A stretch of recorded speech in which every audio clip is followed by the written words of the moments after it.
یہ ہماری صحیح فہم کی کرامت ہے کہ آج صوفی و ملا ملوکیت کے بندے ہیں تمام. یہ بڑی تلخ بات ہے جو اقبال نے کہی ہے، لیکن بہت بڑی تلخ لیکن حقیقت پر مبنی بات ہے. صوفی و ملا ملوکیت کے بندے ہیں تمام. خلافت راشدہ کے بعد جو نظام ہمارا چلا ہے اس میں صوفی و ملا، علماء اور صوفیاء، ان کا نظام کیا تھا؟ ملوکیت کو سپورٹ، ایک نیگیٹو سپورٹ ہے. خانقاہوں میں بیٹھو، اللہ اللہ کیے جاؤ، ضربیں لگائے جاؤ، یہ کیے جاؤ، اپنا تزکیہ کیے جاؤ، مانجے جاؤ، اپنے آپ کو رگڑے جاؤ رگڑے جاؤ رگڑے جاؤ رگڑے جاؤ، اسی میں زندگی بتا دو، چھوڑ کر اوروں کی خاطر یہ جہان بے ثبات. اب باہر کیا ہو رہا ہے کیا نہیں ہو رہا ہے اسے کوئی غرض نہیں. شیطان ننگا ناچ رہا ہے، ناچے، ہمیں سے کیا غرض. ہمارے پاس تو آئے ہیں، اتنے طالب ہیں، اتنے وہ سالک ہیں، وہ فلاں سالک آج اس مقام پر پہنچ گیا ہے، آج یہ مقامات، یہ سالک مقامات میں کھو گیا اور یہ امت خرافات میں کھو گئی. یہ سارا معاملہ جو ہے، اور ملا کا معاملہ کیا ہے؟ دو طرف سے. ملا نے سب سے پہلے، ہمارے فقہا نے متغلب کی حکومت کو جائز قرار دیا. یعنی اگر کوئی شخص اپنی قوت کے بل پر آ کر حکومت پر قبضہ کر لے تو جائز، اور حکمران کے خلاف کوئی بغاوت نہیں کر سکتے جب تک کہ وہ تمہیں کفر کا حکم نہ دے. کفر کا کائے کو حکم دے گا؟ وہ اپنے عیش بنائے گا، اپنے محل بنائے گا، اپنے رنگ رلیاں کرے گا، اپنے آپ کو کفر کا حکم دینے کی ضرورت کیا ہے؟ یہ تصور ہے جو سنی اسلام کے اندر اس کی رگوں میں چلا گیا اور اس نے سن کر دیا اسلام. استثناء اگر ہے تو شیعہ اسلام، وہ تسلیم نہیں کرتے، چاہے کھڑے نہ ہو، مقابلہ نہ کرے، تسلیم نہیں کرتے، ذہناً ریکنسائل نہیں کرتے، نفرت کرتے. یہی ان کی پوری تاریخ کے اندر ہے. لیکن ہمارے ہاں کیا ہے؟ شیخ الاسلام بن کر بیٹھے ہوئے ہیں. استاد نے، امام ابو حنیفہ نے تعاون گوارا نہیں کیا اس ملوکیت کے ساتھ. عہدے کی پیشکش کی گئی، قاضی القضات ہو جاؤ گے تم، تمہارا فتویٰ جو ہوگا وہی قانون بن جائے گا. نہیں، ہرگز نہیں. جیل کاٹی، مارے کھائیں. شاگرد نے قاضی ابو یوسف عہدہ قبول کر کے تعاون شروع کر دیا. استاد نے کہا تھا مزارعت حرام، جس کی زمین خود کاشت کرے. شاگرد صاحب نے کچھ تھوڑی سی شرطیں لگا کے مزارعت جائز. کیوں؟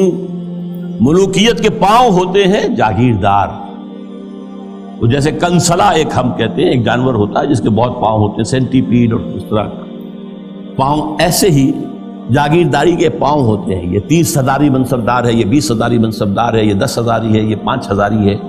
ان پاؤں پر ملوکیت کھڑی ہوتی ہے. یورپ میں کیا تھا؟ یہی فیوڈلز، بیرنز، لارڈز، ان کے اوپر بادشاہ.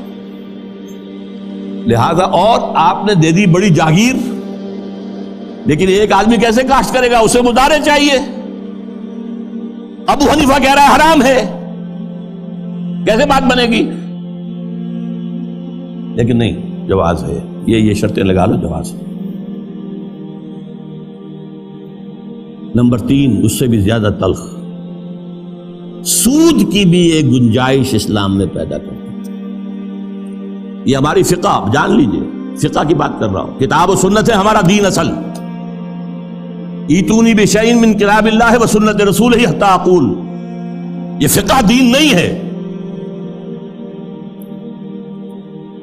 اور نمبر 2، علماء نے علم کلام کی جو بھی بات کی ہے، جو ان چیزوں کو جو بعد الطبیعیاتی مسائل ہیں ان کو بحث کا، نزاع کا جو موضوع بنایا ہے، یہ دونوں چیزیں بھی، وہ سے بھی عمل کا جذبہ سرد ہو جاتا ہے. تو یہ پیسیفیکیشن جو ہے، پیسیفائی کر دینا عوام کو، طلب تقدیر ہو جانا. کوئی متغلب ہے تو کوئی بھی ہے بھائی، طاقت والا ہے، آ گیا ہے، اب تو ماننا ہے، اب تو وہی امیر المومنین ہے، اب تو اسی کا حکم ماننا ہے، الا یہ کہ وہ کفر کا حکم دے بس. اور یہ کہ جاگیرداری جو ہے وہ جائز ہے، حالانکہ آپ کے علم میں رہنا چاہیے پہلا مجدد اور مجدد کامل عمر بن عبد العزیز، انہوں نے صرف 2 کام ہی تو کیے تھے نا، کیا تجدید کی تھی؟ ابھی نہ فرقہ بدت پرستی تھی، نہ فرقہ بندی تھی، نہ علم کلام تھا، نہ شاعرہ تھے، نہ اور لوگ تھے، کوئی بحث تھی ہی نہیں، 2 ہی چیزیں تھیں، ایک موروثی بادشاہت اور دوسرے جاگیریں، 2 ہی تو کام کیے انہوں نے کہا مجھے چونکہ نامینیٹ کیا ہے ایک شخص نے خلیفہ، میں نہیں تیار ہوں اس کو قبول کرنے کے لیے، الا یہ کہ لوگ چاہیں، لوگ نے کہا ہم چاہتے ہیں، ٹھیک ہے، پہلی کی بات ختم ہو گئی۔ دوسری، انہوں نے منگائی قینچی اور ساری دستاویزات منگوا لی جو جاگیریں دی گئی تھیں ان سے پہلے، اور وہ سب قینچی سے، شریڈر اس وقت تک ایجاد نہیں ہوا تھا، بڑا ورنہ آسان کام ہو جاتا، وہ قینچی سے ساری قطر کر کے پھینک دی، کوئی جاگیر نہیں۔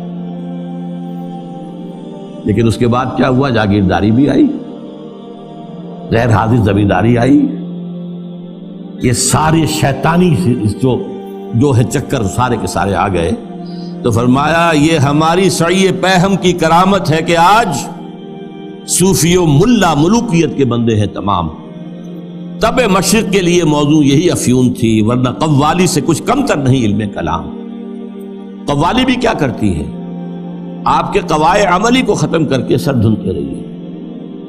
علم کلام بھی یہی کرتا ہے، مسائل، اللہ کی صفات اس کی ذات پر اضافی ہیں یا اس کی ذات کا جز ہیں، صفات حادث ہیں یا قدیم ہیں،